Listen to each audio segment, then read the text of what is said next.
আরবি মাস ও এর বাংলা অর্থ মহররম পবিত্র বা নিষিদ্ধ। এই মাসে যুদ্ধ নিষিদ্ধ ছিল।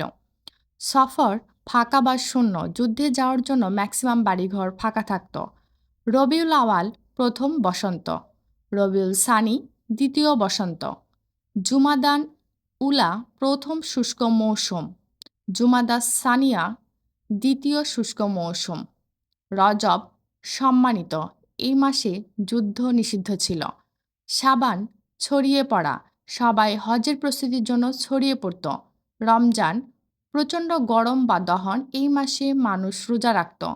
শাওয়াল উঁচু করা বা উঠানো, এই সময় উটেরা লেজ উঠিয়ে চলত। জুলকদ বসার মাস, মানে যুদ্ধবিরতির সময়। জুলহিজ্জা হজের মাস, এ সময় হজ পালন করা হতো। তবে প্রতিটি নামের এক একটা গল্প রয়েছে, ইনশাল্লাহ পরবর্তী ভিডিওতে তা জানাবো।